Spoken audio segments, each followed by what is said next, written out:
Hello， 大家好，歡迎嚟到華仔灣區探訪日記，我係阿 Ben。今日咧帶大家嚟到珠海嘅湖心路，睇翻我哋呢個係五洲家園嘅呢一個項目啦。喺成個片區嚟講啊，呢個五洲家園都可以係公認嘅一個高標準同埋我哋嘅豪宅嘅啦。咁依家有加推咗新嘅一棟係我哋3期嘅20座啊。咁成個五洲家園嘅項目，一共佢有分咗6期去開發嘅。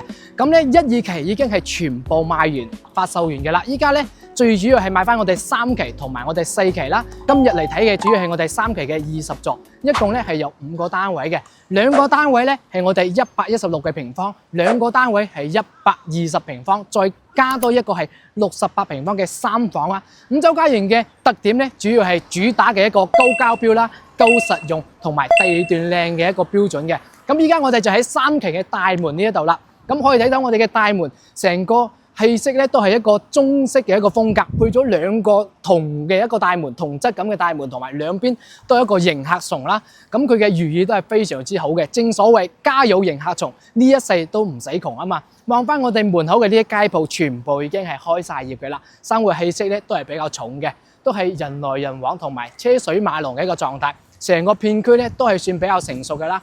去到隔離周邊咧，譬如話200米咧就可以去到一個嘉皇城嘅本土嘅大商場啦。咁如果我哋去到呢個金灣嘅華發商都咧，車程大概都係5至8分鐘左右。仲有珠海嘅一個萬達廣場嘅。咁我哋咧依家可以入去睇翻我哋嘅小區嘅狀態先。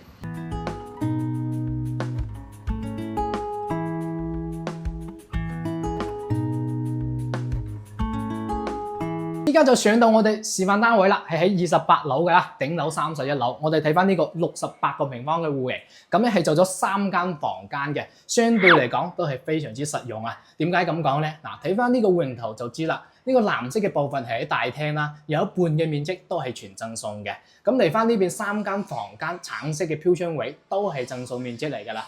一層咧係有2梯5伙嘅。咁我哋係喺04嘅戶型啦。01、02咧係116平方，4間房間係朝翻我哋西南向嘅。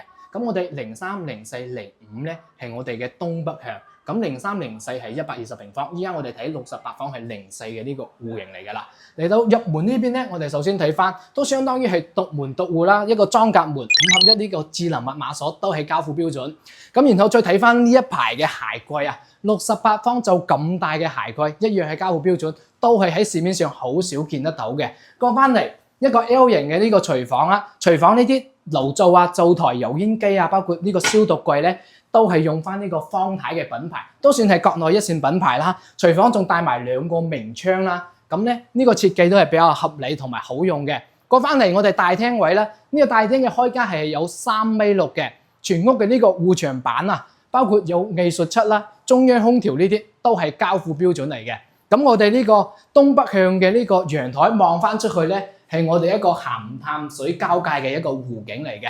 咁望翻去嘅視野都係好開闊，但係有一點咧就係6期都喺我哋沿湖嘅呢條路呢度啦。咁前面呢個水塘呢個位置，到時係我哋別墅區，就算睇起身6期可能睇唔到咁多湖景，但係咧樓間距都有200-300米咁遠嘅。咁我哋右手邊望翻出去嗰度咧，嗰度就係紅鶴大橋啦。嗰條橋直接翻到呢個香洲或者我哋港珠澳大橋關口嘅話，都係30分鐘左右嘅一個車程嚟嘅。入翻嚟呢邊，我哋再睇翻休息區，68平方3間房間，究竟可以做到幾大咧？入嚟睇下先。嗱，房間呢邊首先我哋睇翻工位呢度啦，咁咧見到嘅咧都係我哋交付標準鏡櫃啊，呢啲做得都比較細緻嘅，標配埋我哋一個涼霸嘅。成個片區咧呢度交付標準嚟講都係供應比較高嘅啦。咁呢度係一間客房啦，佢又做咗榻榻米啦，同埋上邊呢啲收納櫃，咁嘅設計同埋交標咧都係比較合理同埋細緻嘅，包括呢個衣櫃都做好晒俾我哋。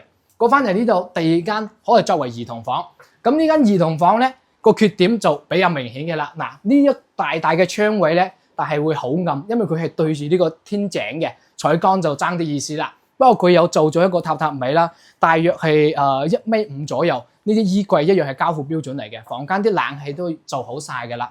咁第3間我哋主人房就比較 OK 啦，方方正正。呢間床咧係有1.8米嘅，仲可以做到3邊落床，一樣有送埋我哋一個衣櫃啦。咁佢呢個朝向咧，一樣係睇住湖景，同呢個主陽台嘅景觀咧係一模一樣嘅，一樣都有我哋嘅房間嘅一個冷氣啦。咁我哋依家去到隔離睇翻我哋一個120平方4房嘅戶型。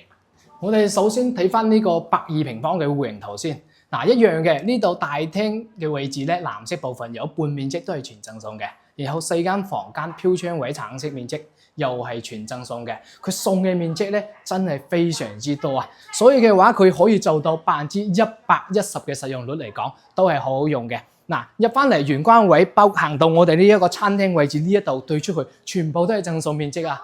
過翻嚟呢度就係一個餐廳位置，擺個6人餐台，其實呢啲都係1:1嘅餐櫃嚟嘅。入翻嚟咧就係 L 型廚房啦，廚房嘅呢啲用翻嘅品牌同啱先3房嗰啲係一樣嘅，方太嘅品牌，預留一個雙開門嘅雪櫃位咧，完全都係夠用嘅。入翻嚟呢度咧就係我哋大廳啦。嗱，大廳呢個開間有4.6米嘅，整體上咧都係好開闊。由入門到我哋呢個露台呢度，佢嘅進深咧都有11米左右嘅。咁一樣係同我哋封好晒窗嘅啦，望翻出去嘅景觀都係一樣嘅湖景啦，鹹淡水交界嘅。咁佢呢度冇咁好嘅話，可能就係佢係東北嘅一個朝向啦。咁西南朝向咧係喺對面望住我哋一個城市景同別墅景嗰邊嘅。我哋可以入翻嚟睇翻我哋一個房間啊，仲有嘅佢係屋嘅呢啲背景牆同呢個中央空調一樣都係交付標準嚟嘅。嚟翻呢邊我哋第一間房啊。佢每間房間都係方正㗎，冇嗰啲咩邊角位，嗰啲三角形啊嗰啲咁樣嘅。嗱，5:5嘅床，一樣係睇住我哋一個湖景，同埋連呢個衣櫃啊都做好晒嘅。呢度第二間房咧可以作為兒童房。佢呢間第二間兒童房咧利用咗個飄窗做咗個榻位，已經係交付標準做好晒俾我哋㗎啦。包括上邊嘅呢啲收納櫃一樣都係有嘅，梳妝台啊同埋我哋嘅衣櫃。咁呢個小朋友住嘅話都係夠用嘅。過翻嚟呢邊咧。就係我哋另外嘅2間房間。首先睇翻第一間呢度，作為長輩房啦。佢呢間長輩房仲做咗2個衣櫃啦。入門呢度一個衣櫃，呢邊咧仲有一個衣櫃。咁呢個開發商真係誠意上咧會做得比較好嘅。嗱，呢度就係我哋西南向望翻呢度係2期嘅別墅啦，同埋我哋一個嘉湖城商場嘅嗰個方向咯。嚟翻呢度咧就係我哋乾濕分離工位啦。個洗手間馬桶一見到嘅，包括呢一排嘅鏡櫃咧都做好晒俾我哋㗎啦。入到嚟呢度就係主人房啦，主人房一排嘅呢啲到頂嘅衣櫃啦，都係交付標準。望翻呢個套廁咧，都係相對比較大嘅，同我哋公衛咧基本上係一樣啦。嗱，可以擺得落一個1.8到2米嘅大床，一樣可以做到3邊落床。咁佢啲空間位咧都係比較闊落嘅啦。到時呢邊做翻一排嘅呢個梳妝台咧，完全都係 OK 嘅。